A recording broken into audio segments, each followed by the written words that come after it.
Hello, everyone, and welcome back to another Babylon Irons breakdown video with myself and Mike today. Really interesting link around Kevin Danso coming out. This from Claret and Hugh. Again, all rumours right now with a pinch of salt, but we're in for a lot of players. But it's said that West Ham have made an approach for the Lens defender Kevin Danso as they look to strengthen their defensive options ahead of the new Premier League season. We know this is probably going to be caveated with there has to be a sell before we bring in another defender. Someone like Zuma or Gerd is likely to be the one to make way for someone like Kevin Danso.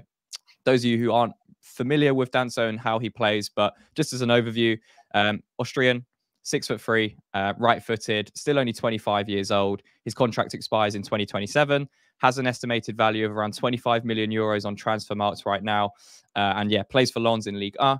And you can see by his heat map there, he played predominantly in a back three for Lens last season, in the middle of the back three at centre-back. So Danso's a name that yourself and Sloth as well have been speaking about for a while now, Mike. He was very good a couple of seasons ago when Lens were, I think they got into the Champions League, and they just missed out last season, finishing 7th on a European spot. So Kevin Danso, talk to me. Excited or want to leave? No, I'm excited. So, you know, before we start, let's say he's not a Todibo, so we can stop that idea. He's not, when I say he's an aggressive defender, he's an aggressive defender in the sense of he's going to come rampaging out of the defence. And also he plays in a back three. So when you see some of the defensive statistics, that will also give you some level of understanding as what it is. So he typically is used kind of as more the cover defender in that three because he has great pace and he is an incredibly good aggressive recovery defender, has a phenomenally good and aggressive tackle. And I mean, it's a fair tackle. Like, he will clear out man and ball, but it's completely fair. It's kind of, when you talk about recovery tackles and, you know, think about how well we talk about Gerd and how well he does recovery tackles. Now add that with someone who's 6'3", as physically imposing as Kevin Danso, and tackles with incredible ferocity when he needs to. And then you have the defender that West Ham fans love. They really do love that type of defender. And, you know, he does qualify as homegrown. He is a far better player now than what he was when he left, you know, those years ago.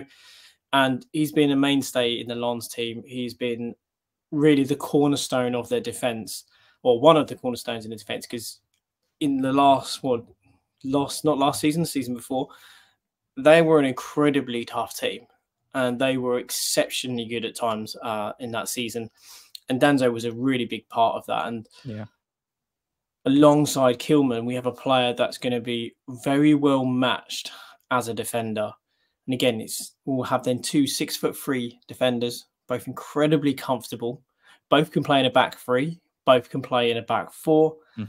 It just means that you have defenders that are incredibly versatile, allows you to make changes in games, but also have good pace, very good on the ball, and are just going to open up the way we want to play far better than what we currently have, bar Kilman. Yeah, well, let's take a look at his overall statistics last season, comparing him to other centre-backs in the top 5 European leagues. You see that median line there, the dotted white line, and, you know, you see some of these statistics. Talk me through what you find most impressive about these statistics and what catches your eye most, Mike. Yeah, you've got to look at the fact that he, from a defensive duels wise, yes, it's very low, but when he has to engage, he tends to win them on a very high level. 72% of all his defensive duels, he gets a positive kind of win out of that. He's that type of player that is pretty much, he's very good when he's under pressure. So he's pretty press resistant. So he can receive the ball under pressure. He can use his strength to kind of hold off the attacker, or he can use a kind of drop of the shoulder to then bring the ball out into a bit of space and pass it on. His long passing or his passes into the final third are real quality. Some of the passes that he has made over the last season are beautiful, from the halfway line, chipped across passes over the back line into you know, a very quick winger sprinting in, or even just the striker going in behind. So he isn't afraid to hit those kind of long balls. And in possession, much like Max Kilman, very secure, very composed, and he looks to put the ball forward. He's not always looking for the kind of lateral or backwards passes. He likes to progress play. And that's something that is going to be vitally important in a team that we're going to have with Lopetegui, because he's going to need defenders who can take the ball potentially under pressure, who are also going to look to try and break the lines of the opposition and try and make those smart passes. And with Danso, you get that from that side. And on the other hand, when he's asked to do his job as a defender, he is incredibly strong to do that. Fantastic defender. And again, when you look at the defensive duels, it looks like we got the slightly wrong way around, but has less defensive, less kind of aerial duels than most defenders. It's at 3.24. However, he wins 60% of all of those aerial duels, which is impressive. Again, puts in the top 72%. So much like Max Kilman, who also wins a fair portion of his aerial duels, you now have two essentially colossal, for lack of a better word, centre-backs who are very, very comfortable in managing those aerial duels and becoming a pressure. If he can take that dominance from a defensive side of his aerial duels and put that into practice from a set-piece point of view, then you really can have someone who is a threat at the other end. I think he's got 1 goal this year from for Lens, and I think Kilman's only got 2. So yeah, Zuma has got more goals than them. I think Zuma's got 3. But again, if you in a team, if we're able to find a way or engineer a way to get him in those positions, he should be able to start to use his aerial dominance. Same with Kilman, and with better delivery or more consistent delivery, we could see those guys becoming amongst the goals as well and help us more at set pieces. This video is sponsored by Emotive. Emotive provide cutting-edge digital services, solutions, and training to companies and businesses of all sizes. Emotive have worked with some fantastic brands in the past, as you can see behind me, the likes of Apple, Google, Tesco, and of course, Babylon Irons. Emotive offer 4 key services, the first being digital solutions, the second being professional training and coaching, the third being fractional experts, and the fourth being AI readiness. We're going to be working with Emotive on our channel to improve how we showcase the data to you guys in our breakdown videos and data analysis videos. If you want to find out more information about how Emotive can work with you, make sure to scan the QR code now, which will take you to emotivetouch.com, where you can find out more details about the company, and the link will be in the description. A massive thank you to Emotive once again for sponsoring this video, and let's get back to it. Well, let's take a look at how they compare both Kilman and Danso, because it actually looks pretty similar when you look at kind of breaking down different statistics, whether that's defensively, whether that's passing statistics, whether that's offensive duels. So you can kind of see there, again, Kilman is slightly higher in the amount of successful defensive actions and defensive duels per 90, but they're very similar in terms of percentages, and as you mentioned, their aerial percentage very, very similar. Interceptions, shots blocked, Danso slightly higher, and the only things really that Danso is a little bit better at is the number of progressive passes per 90 and the accuracy of those progressive passes, and also the offensive duels, which again you alluded to earlier, of being comfortable in possession when you need to be. But again, playing for different teams and different systems, you would expect someone like Danso to have more passes per 90. So his progressive passes per 90 stat is likely to be higher. But we know that both of those players are progressive centre backs. And again, you look at the accurate passes, the number of is very, very similar in that middle to low block of this chart when it comes to the passing statistics as well. So as you mentioned, 2 ball playing centre backs, very comfortable and also aerially very dominant, which is exactly what we want to do under this new Lopetegui system. Is there any concerns for you with Danso, who's been played predominantly in a back 3 last season? Is there any concern for you that he comes into a back 4 in what is already a very shaky West Ham defence, if you want to call it that? I don't have issue because Lens, whilst they do play a 4-3-3 pretty much all the time, they have occasionally slipped, kind of shifted to a back 4 in certain games. Also for Austria, he plays in a back 4 as well. So I don't really have concerns in that regard as to doing that. You know, he has always been in the Premier League, been in the Premier League. I think it was Watford he was with at the time. And yes, he struggled a little in terms of that. But he was also, memory serves me right, used predominantly at right back during that period. So kind of used out of position. So I don't probably say it's probably a fair metric to put him on. I think as well, when you come from the Ligue 1, I would say you're pretty well placed, to be honest, as a defender. Physically, you have physical kind of centre forwards. You have the likes of Terran Moffi, for instance, Acor Adams, two kind of physical centre forwards that we've looked at that have kind of come from there.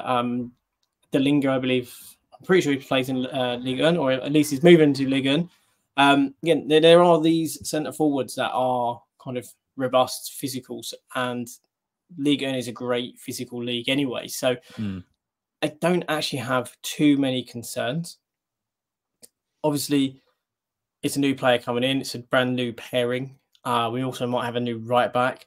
So it could be, it's a lot to manage in one go, because we're probably only really going to have two settled players in that back line.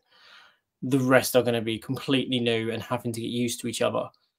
But I've said it many times, and it'd be disingenuous to say any other way, but I do feel that a lot of our defensive problems last year was about our midfield configuration. Yeah. And whilst the defenders didn't cover themselves in glory, because they didn't, Aged and Zuma would consistently show a lack of sometimes commitment, I would say, to get in the right position, but also just awareness, concentration. And again,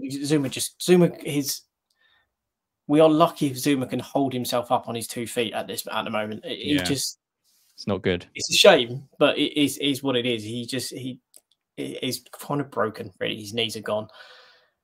So I think if we get Danso next to Kilman, and probably going to be Wan-Bissaka, my real concern at that point is them settling in together and then becoming a unit quickly. I think that's my main concern. How much does it take for you? How much does it take for you to get this Danso deal over the line? Because again, transfer marks estimating around 25 million euros. Is that a fair price for you? Yeah, to be honest, I would have said 30 to 35 million would be a fair price. Again, we're talking euros, not pounds. Yeah. The other thing is that we need to remember is in France, there is big issues around TV deal going on at the moment. Yeah. That TV deal could actually force around 7 clubs into bankruptcy if things do not go right.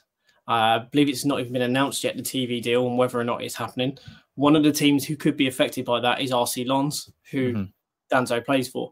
So the likelihood is they may look to try and do a quick deal for around 25 to 30 million euros to safeguard themselves. Because if anything was to happen and this deal doesn't go through, they've at least brought in some money in which to safeguard themselves from possible bankruptcy, because there is 7 teams. So I think there is a deal there to be had. And also maybe, as horrible as it is, because it's a club in trouble, but really kind of pushing them the fact that they are in trouble and trying to exploit that. At the end of the day, it is a business and we have to be sharks in the water. And if there is any concerns for them from a financial point of view, they're either going to look to try and get as much as they can for Danso, or look to, we need a quick fire sale. We need to get that in. So we really need to put pressure on them to kind of do a quick fire sale and offer them a fair deal, and then see where we can go from there. What would you rate that transfer then out of 10 if we could pull it off for around 25 to 30 million euros? Because again, it's probably unlikely to go ahead unless, like you said earlier, someone like Zuma or Gerd is sold to sanction that type of deal. But what would you give that out of 10? I personally, I'd give it an 8.5. But also, just to throw a cat amongst the pigeons, there is also the possibility that we look to then sell Mavropanos. So it's not a player we've talked about, but if we can't shift to Gerd, I think it's unlikely, isn't it? Yeah, it's unlikely. However, it is a possible scenario that we do in which to bring in a defender. We may have to look to, against Rob from Peter to, pay Paul kind of thing. But we may actually look at it as if we can't get rid of Zuma and we have to keep him for the next year, and we're unable to find an adequate buyer for a Gerd, then maybe we look at selling Mavropanos. And another reason why I say that is because of the links again to Bruno, who we were reportedly signing before he had a change of heart. what leads me to potentially believe that we may think about that is because we're probably thinking, well, maybe we could then sell Mavropanos, bring in Danso, sell Zuma, and bring in Bruno, for example. And then we keep again. That could be a thought process that we maybe are exploring. But yeah, I think an 8 out of 10, 8.5 out of 10 is a fair deal for this, because he's so well matched to Kilman that I think it creates a very good balance. It's not two defenders that are, one's overly aggressive and the other one's more reserved. I think they have a very good kind of similarity in how they play, and that could complement each other very nicely. Yeah, no, I completely agree. I think it would be a very smart signing. Again, we're trying to. I mean, we saw it again pre-season or not. Lopetegui said it himself after the Wolves game. There's a lot of work. You know, I don't know who was interviewing after the game, but he was trying to spin it positively, and Lopetegui was like not having it at all. He's like, no. There's a lot of work to do. You know, there's no excuses. There's still stuff to go. How refreshing is that? Very nice. Try to do something, That's but a also separate video that. But that's also great pressure to put. Also, you know, today when you look what's happened, of today's Sunday when we're filming this, but the fact that there have been multiple things come out today in terms of players we're looking at, the manager has actively said on the club's site, so basically talking directly to West Ham fans, saying, no, there's a lot of work. There's no positive spins here. Yeah, things need to be improved, and basically I need players. So it's a very direct and pointed message. Nice. And it's something great we want to see. We probably, the last time we saw something like that would really, in all honesty, Big Sam. Yeah. As much as many people don't like Big Sam knew how to put the pressure on. I think Moyes at times like to play a bit of a long game, a bit more spiky than subtle. But I think Lopetegui is probably going to push them. Well, maybe Lopetegui's pushing for Danso. Who knows? I guess it will come out in the next couple of days whether there's any concrete interest here. But it looks like we've got a lot of different players lined up. There's a lot of different offers and, you know, talks happening behind the scenes. So, yeah, let us know in the comments down below. Would you be interested in signing Kevin Danso if it was to happen this summer to partner someone like Kilman at centre-back? Yeah, let us know. Leave a like on the video if you enjoyed the breakdown. Subscribe to the channel for more content. And Mike, until the next one. Come on, you Irons.